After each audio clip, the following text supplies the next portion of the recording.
खबरदार जम्मू कश्मीर ਨੂੰ ਲੈ ਕੇ ਕੇਂਦਰ ਸਰਕਾਰ ਦੇ ਵੱਲੋਂ ਵੱਡਾ ਫੈਸਲਾ ਲਿਆ ਗਿਆ। ਹੁਣ ਜੰਮੂ ਕਸ਼ਮੀਰ ਦੇ ਵਿੱਚ ਕੋਈ ਵੀ ਜ਼ਮੀਨ खरीद सकेगा। जमीन खरीदण दे लई स्थानक वासी होना जरूरी नहीं होगा। खेतीयोग जमीन खरीदण ते पाबंदी फिलहाल जारी रहेगी। केंद्र सरकार दे इसनूं लैके नोटिफिकेशन जारी कर दिता गया है। जम्मू कश्मीर नूं लैके केंद्र सरकार दे वल्लों यह वड्डा ते अहम फैसला लिया गया है। हुण जम्मू कश्मीर दे विच कोई भी जमीन खरीद सकेगा। जमीन खरीदण दे लई स्थानक वासी होना जरूरी नहीं होगा। हालांकि खेतीयोग जमीन खरीदण ते पाबंदी जारी रहेगी। इस नूं लैके केंद्र सरकार दे वल्लों एक नोटिफिकेशन भी जारी कर दिता गया।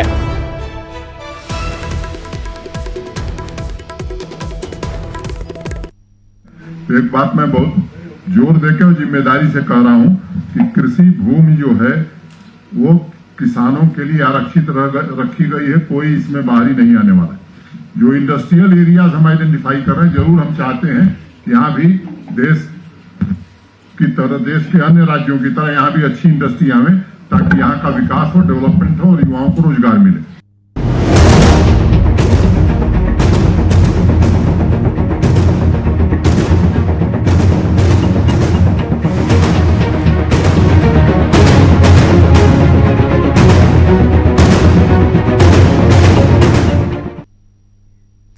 ਹੁਣ ਗੱਲ ਕਰਾਂਗੇ ਮਾਲ ਗੱਡੀਆਂ ਨੂੰ ਲੈ ਕੇ ਸ਼ੁਰੂ ਹੋਈ ਸਿਆਸਤ ਦੀ। ਮਾਲ ਗੱਡੀਆਂ ਨੂੰ ਲੈ ਕੇ ਕੇਂਦਰ ਤੇ ਪੰਜਾਬ ਦੇ ਵਿੱਚ ਲਗਾਤਾਰ ਤਕਰਾਰ ਵਧਦਾ ਜਾ ਰਿਹਾ ਹੈ। ਕੇਂਦਰ ਨੇ ਪੰਜਾਬ ਸਰਕਾਰ ਦੇ ਪਾਲੇ ਦੇ ਵਿੱਚ ਗੇਂਦ ਸੁੱਟ ਦਿੱਤੀ ਹੈ। ਕੇਂਦਰ ਦਾ ਕਹਿਣਾ ਹੈ ਕਿ ਟਰੈਕ ਖਾਲੀ ਕਰਵਾਓ, ਅਸੀਂ ਟ੍ਰੇਨਾਂ ਚਲਾਉਣ ਨੂੰ ਤਿਆਰ ਹਾਂ। ਰੇਲਵੇ ਨੇ ਪੰਜਾਬ ਦੇ ਵਿੱਚ ਮਾਲ ਗੱਡੀਆਂ ਦਰਅਸਲ ਮੁੜ ਤੋਂ ਬੰਦ ਕੀਤੀਆਂ ਨੇ। ਰੇਲਵੇ ਟਰੈਕ ਖਾਲੀ ਨਾ ਹੋਣ ਦਾ ਹਵਾਲਾ ਦਿੱਤਾ ਗਿਆ। ਕੇਂਦਰ ਦੇ ਵੱਲੋਂ ਅਣਸੁਖਾਵੀ ਘਟਨਾ ਦਾ ਵੀ ਖਦਸ਼ਾ ਜਤਾਇਆ ਗਿਆ ਹੈ।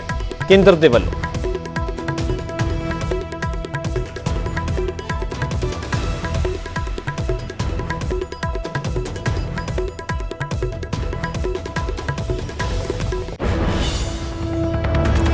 सो लगातार ਜਿਹੜੀਆਂ माल ਗੱਡੀਆਂ फिर तो रोक लगाई गई है, ब्रेक लगाई गई है। केंद्र सरकार के ਵੱਲੋਂ ਇਸ ਨੂੰ ਲੈ ਕੇ लगातार सियासत गरमाउंदी जा रही है। जिथे कि मुख मंत्री कैप्टन अमरिंदर ਦੇ ਵੱਲੋਂ केंद्रीय रेल मंत्री पीयूष गोयल ਨੂੰ पत्र लिखा गया ਸੀਗਾ। ਉਸ ਤੋਂ ਬਾਅਦ ਹੁਣ केंद्र ਦਾ ਵੀ ਜਵਾਬ ਆਇਆ। केंद्र ਦਾ ਕਹਿਣਾ ਹੈ ਕਿ ਟਰੈਕ ਖਾਲੀ ਕਰਵਾਓ, ਅਸੀਂ ਟ੍ਰੇਨਾਂ ਚਲਾਉਣ ਨੂੰ ਤਿਆਰ ਹਾਂ। ਰੇਲਵੇ ਨੇ ਪੰਜਾਬ ਦੇ ਵਿੱਚ ਮਾਲ ਗੱਡੀਆਂ ਮੁੜ ਤੋਂ ਦਰਅਸਲ ਬੰਦ ਕੀਤੀਆਂ ਨੇ। ਰੇਲਵੇ ਟਰੈਕ ਖਾਲੀ ਨਾ ਹੋਣ ਦਾ केंद्र ਦੇ ਵੱਲੋਂ ਹਵਾਲਾ ਦਿੱਤਾ ਗਿਆ।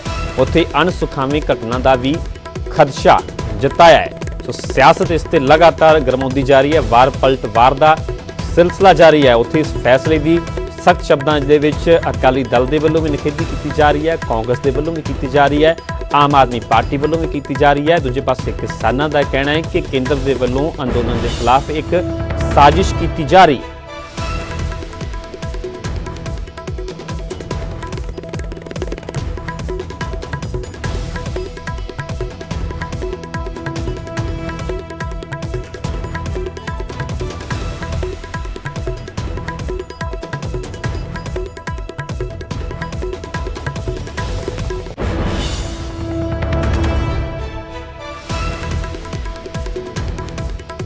इस वे साबका केंद्रीय मंत्री चौधरी बरिंदर के वलों प्रेस कॉन्फ्रेंस की जा रही है। तुहानू सीधा लै चलते हैं। तो मैं उसको ठीक नहीं मानता। इसके तीन ही रास्ते हैं। एक तो रास्ता है एमएसपी, लेकिन एमएसपी की मैं अगर आपको बात सुनाऊं, मैं जब कॉलेज में पढ़ता था बीए फाइनल में 1966 में 65-66 में, तब पहली बार एमएसपी निर्धारित हुई थी 66 रुपए क्विंटल, 66 या 67। अरे तुम पैदा नहीं हुए होगे, तुमने पता नहीं बस बता। हाँ 67 में, अच्छा 67 में आई थी। हाँ, और मेरा जो प्रोफेसर मुझे पढ़ाता था 67 उसकी तनख्वाह थी 280 रुपए महीना। मैं गवर्नमेंट कॉलेज रोहतक में पढ़ता था। आपका जो ये आश्रम वाले हैं ना, कृष्ण हैं, विज मेरा क्लास फेलो है। हाँ, तो किसान का तो 66 रुपए से चल के अब कितना हो गया जी? 1900 कितना? 1975 की 1975 हो गया है जी। और प्रोफेसर की सैलरी है 1.25 लाख से 1.5 लाख के बीच में, 60 गुना बड़ी है। आप दोबारा से कैलकुलेट करना। तो मतलब मेरा ये है कि उसका तो जहां वो 50% से ज्यादा कंट्रीब्यूट करता था जीडीपी में, आज उसका शेयर तो घट के आ गया 14-15%, और 70 करोड़ लोग आज भी खेती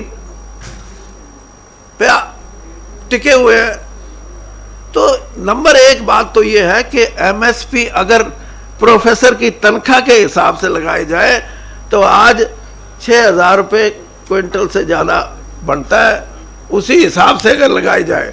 दूसरा, ये संभव नहीं, क्योंकि लोग कहेंगे जी महंगाई होगी, मार दिया जी ये जी। दूसरी जो चीज है वो है कि किसान को डोमिनेट करे किसान वैल्यू एडिशन में। जब तक उसकी फसल का वैल्यू एडिशन का खुद मुख्तियार वो नहीं होगा, किसान देश की धन दौलत और दुनिया की धन दौलत में हिस्सा नहीं ले सकता।